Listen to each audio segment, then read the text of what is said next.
یہاں سے فوجیں چلیں گی، سیاہ علم برآمد ہوں گے اور کوئی طاقت انہیں روک نہ سکے گی، ان کا منہ پھیر نہ سکے گی، یہاں تک کہ وہ ایلیا حضور کے زمانے میں یروشلم کا نام تھا، یہاں تک کہ ایلیا میں جا کر نصب ہو جائے گا۔ گویا کہ یہ جو ہمارے ہاتھ سے نکلا ہے قبضے سے، پہلے بھی عربوں کے ہاتھوں سے نکلا تھا بیت المقدس، یروشلم، عرب واپس نہیں لے سکے تھے، کرد خون صلاح الدین ایوبی اس نے واپس لیا، عربوں میں دم نہیں رہا تھا، عیاشیوں کی وجہ سے کھوکھلے ہو چکے تھے۔ میں تجھ کو بتاتا ہوں تقدیر امم کیا ہے، شمشیر و سنا اول، طاؤس و رباب آخر۔ یہی وجہ ہے کہ تقریباً 20 صدی کے بعد ان کی حکومت ختم۔ آشمارا حق بود گر خون بارد بر زمین، بر زوال ملک مستعصم امیر المومنی۔ یہ ہوا کہ نہیں ہوا؟ جبکہ آئے ہیں تاتاری ہورڈز، اور جنہوں نے کہ آخری خلیفہ بنو عباس اسے محل میں سے نکالا، ایک کھال کے اندر لپیٹ کر اور اپنے گھوڑوں کے سوؤں تلے کچل دیا۔ عرب معزول کر دیے گئے تھے، لیکن اب دوبارہ عربوں کو جب سہارا ملا ہے، لیکن اب بھی انہوں نے کہیں اسلام قائم نہیں کیا۔ کوئی روس کا غلام رہا، کوئی امریکہ کا غلام رہا، کسی نے اس کا ساتھ دیا، کسی نے اس کا ساتھ دیا۔ تہذیب ہے تو مغربی، تمدن ہے تو مغربی، وضع میں تم ہو نصارہ تو تمدن میں ہنود، یہ مسلمان ہیں جنہیں دیکھ کے شرمائے یہود۔ یہی معاملہ جب ان کا ہوا تو اب اللہ تعالیٰ کی طرف سے ان کے اوپر وہ عذاب کی بھٹی گرم ہونے والی ہے۔ لیکن اس کے بعد پھر یہاں سے جائیں گے وہ جو ان کی مدد کریں گے، اور یہ ایلیا کو واپس لینے والے یہ مشرق سے چلنے والے لشکر ہوں گے۔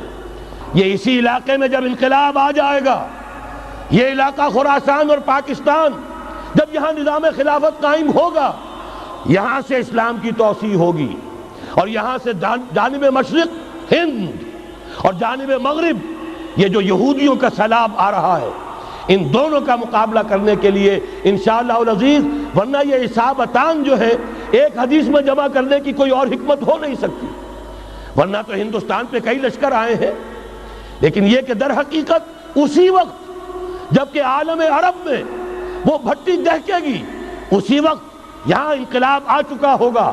ایک طرف یہاں سے مدد کے لیے لشکر جائیں گے کہ جو مسلمان عرب جو ہیں ان کی مدد کریں گے، حضرت مہدی کے جھنڈے تلے لڑیں گے، حضرت مہدی کی حکومت کو مستحکم کریں گے، یؤتون علی المہدی۔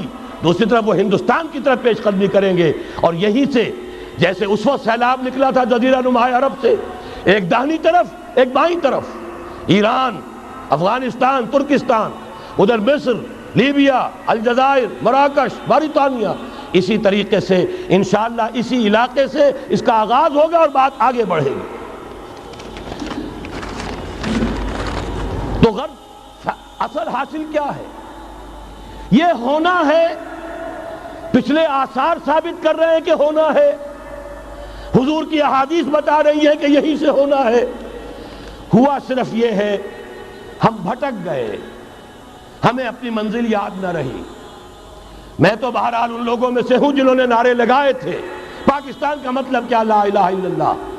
میں سن 46 میں یہاں حبیبیہ ہال میں قائد اعظم نے مسلم اسٹوڈنٹ فیڈریشن کے جس اجلاس کو خطاب کیا تھا، ضلع حصار سے جو 2 ڈیلیگیٹ آئے تھے ان میں سے ایک میں تھا۔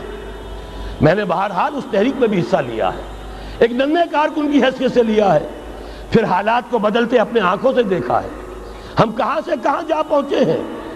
ضرورت صرف اس بات کی ہے کہ آج ہمارا حال یہ ہے، ہماری قیادت، ہماری سیاست ان لوگوں کے ہاتھ میں ہے کہ وہ فریب خوردہ شاہی کے پلاح و کرگسوں میں اسے کیا خبر کہ کیا ہے، تب وہ تاب جاویدانہ، ان کی تہذیب مغربی، ان کی ذہنیت مغربی، ان کی وضاقتہ مغربی، ان کا تمدن مغربی، ان کی سوچ مغربی، ان کے سارے اطوار مغربی،